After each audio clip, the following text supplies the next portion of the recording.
अस्सलाम वालेकुम, good morning, कैसे हैं आप सब? टुडे इज़ संडे और बस संडे ही है कुछ ख़ास नहीं है। अच्छा, मैं जैसे कि लाहौर आई हूँ पिछले 2 हफ़्ते से और मैंने राफ़ी भाई से कहा राफ़ी भाई कहीं बाहर ही ले जाएँ, मतलब मैं 2 हफ़्ते से लाहौर आई हूँ और मैं कहीं बाहर नहीं गई। लाइक इनको मैं कहती हूँ ना मुझे कहीं बाहर ले जाओ, तो ये बेचारे खुद जो दूध नहीं लेने जा रहे होते हैं ना, वो पैसे मेरे हाथ में पकड़ा देते हैं कि तू खुद जा और लेके भी आ जा। मतलब तेरा बाहर जाने का शौक पूरा हो जाएगा।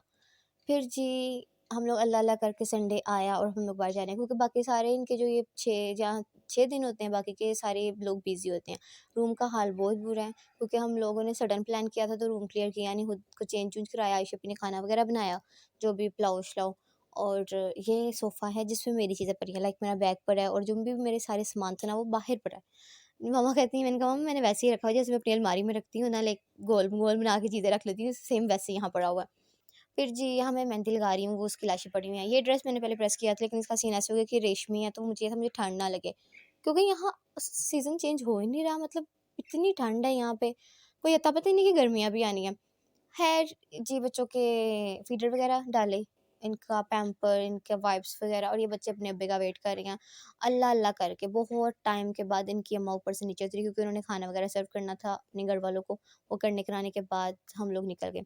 अब हम लोगों ने जाना कहाँ है, हम में से किसी को भी नहीं पता। मतलब राफ़ी भाई के माइंड में जो था वो था, राफ़ी भाई ने हमें नहीं बताया कि हम लोग कहाँ जा रहे हैं ना।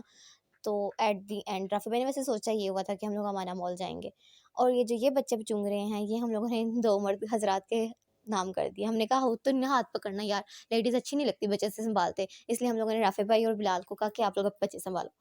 हम लोगों ने जाना था रूफ़टॉप पे इसके कोठे पे क्योंकि वहाँ बच्चों ने यही ना झूले-शूले लेने हैं। वो इस पे इतना मज़ा आया, मतलब शदीद एंड था, एंड लेवल का मज़ा आया जिसकी कोई हद नहीं। पहले हम लोग डिसाइड कर रहे थे कि जाना किस-किस ने है। मतलब मुझे ये था, मैंने कहा था अगर मेरा कज़िन जाएगा तभी मैं जाऊँगी क्योंकि बच्चों को लेके मैंने अकेले नहीं जाना। ख़ैर फिर हम लोग सारे ही मान गए क्योंकि हमें पहले ये था कि पता नहीं ऐज का क्या रिस्ट्रिक्शन होगी, ऐज प क्या कौन-सी ऐज लिमिट तक जाने देंगे या नहीं जाने देंगे। ख़ैर हम लोग सारे ही चले गए और इतना मज़ा आया। यकीन करें कोई अता-पता नहीं है कौन-सी चीज़ कहाँ पे है, कौन-सी कहाँ नहीं है। हर बंदा एक-दूसरे के अंदर, वो खिचड़ी बना हुआ है, हलवा बना लो, जो भी कोई चीज़ ऐसे एक-दूसरे के अंदर, कीमा बना लो, कुछ भी ऐसे लोगों का बना हुआ है। बिल्कुल कोई अता-पता नहीं है, कोई क्या हो रहा है, क्या नहीं हो रहा। और ये जो बच्चा है ना, ये अपने अब्बे के पास था और मैं कहती हूँ अल्लाह ने ज़रा वैसे बचाए। राफ़ी भाई इस मामले में इतने अच्छे हैं कि उन्होंने आयशा भी को बिल्कुल पता नहीं चलने दिया कि आयशा भी के भी बच्चे हैं। राफ़ी भाई ने बच्चे खुद सँभाले हैं। उन्होंने नहीं कहा आयशा भी को कि तू पकड़ तेरे बच्चे हैं या मैंने भी एन्जॉय करना है, कुछ भी नहीं। राफ़ी भाई सिर्फ़ लेके हमना को हाजरा को बैठे रहे। हमना तो खैर बड़ी हो गई है। और हम लोगों ने इतना एन्जॉय किया जिसकी कोई हद नहीं। हम सारे कज़िन्स वगैरह ही थे। फिर स्लोली-स्लोली हमने हाजरा को, जिसमें सेसा वो जिसको सैम था, वो भी उसका ख़त्म कराया। एट द एंड फिर वो भी आगे बीच में घूमने-फिरने। हम सारे कज़िन्स वगैरह मिल-मिला के ना एक ही अजीब किस्म की हरकतें कर रहे हैं। इतना हम लोगों ने एक-दूसरे का दिमाग खाया कि जिसकी कोई हद नहीं। आयशा आपी का नहीं पता कि वो मैरिड है और वो इतने 2 बच्चों की अम्मा हैं। हम लोग ऐसे ही खेल रहे थे जैसे छोटे-छोटे बच्चे हैं सारे के सारे। फिर जी हमें लगा कि हमारा टाइम पूरा हो गया, बट टाइम पूरा नहीं हुआ था। हम लोग थक बहुत गए थे, लेकिन बिलाल ने कहा अभी हमारा टाइम पूरा नहीं हुआ और हमारा मूड भी नहीं था कोई निकलने का। यहाँ ये हॉल था इसमें, तो फिर हम लोग को ना यहाँ से बहुत ठंडी हवा आ रही थी और इतना हम लोग घूम फिर के पागल हो गए थे, मतलब उछल-उछल के इतने पागल हो गए थे कि समझ ही नहीं आ रही थी कि अब गर्मी की वजह से ना ऐसे हीट निकल रही थी हमारी ही बॉडी में से। फिर जी अब हम लोगों ने यहाँ बैठ के थोड़ी देर रेस्ट किया, रेस्ट नहीं किया, बच्चे फिर भी अपने वो पागलों वाली हरकतें ही कर रहे थे। स्लोली हम एक ही जगह पे, हम लोगों ने कोई 80,000 बार हम लोग एक ही जगह पे घूमे और इतना गिर-गिर के पागल हो रहे थे जिसकी कोई हद नहीं। अभी तो मोस्टली वीडियोज़ है जो मैंने इसमें ऐड नहीं की क्योंकि वो पता नहीं चलता ना, इसमें फेस आ गया था तो मुझे इमोजी-शिमोजी नहीं लगाने आते। इसलिए मैंने, और वैसे भी इतना ज़्यादा मैं भौंकती भी कैसे मतलब मैं इतना ज़्यादा वॉइस ओवर भी कैसे लगाती।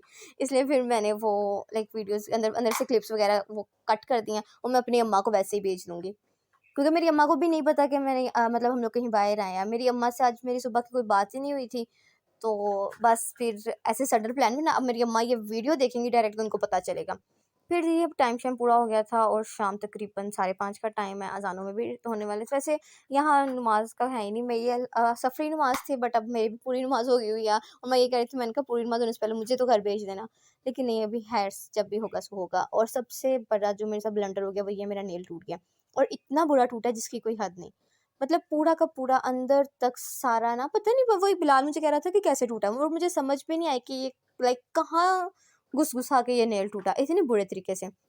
ख़ैर हमारा एग्ज़िट का टाइम था क्योंकि अब थक-थका गए हुए थे और टाइम भी पूरा हो गया हुआ था और अब बस ये था कि खाना-पीना क्या है। वैसे तो घर में पुलाव बना हुआ था, जो हम लोगों ने अभी तक नहीं खाया। है पुलाव बना हुआ था, तो यही था कि अब पुलाव खाना है, लेकिन राफ़ी भाई को ये था कि हम बाहर लेके आएँ बच्चे को और हम लोग कुछ ना खिलाएँ, ऐसे कैसे हो सकता है? हम लोग यहाँ से निकले और अभी हम लोग सिर्फ़ निकल ही रहे हैं। मतलब वहीं पे फँसे हुए हैं, ट्रैफ़िक इतनी ज़्यादा जैम हो जाती है ना, और वैसे भी हर बंदे को इतनी जल्दी है ना निकलने की जिसकी कोई हद नहीं। मतलब बंदा वेट करता है ना, एक से एक करके निकलते हैं, सारे एक-दूसरे के अंदर घुसने की करते हैं। बस ख़ैर ये अब मैं फिर अपने नेल का ही दुःख रो रही थी, वो मुझे बिलाल कहता है, ये तेरा बिलाल मेरा कज़िन, बिलाल मुझे कहता है, "ये तेरा कैसे टूट गया?" मैंने कहा, "मुझे खुद नहीं पता कैसे टूट गया।" ख़ैर हम लोगों ने यहाँ से अब सूप पीना था, अब हम लोग इस कशमकश में थे कि सूप अंदर बैठ के पीना है कि बाहर बैठ के।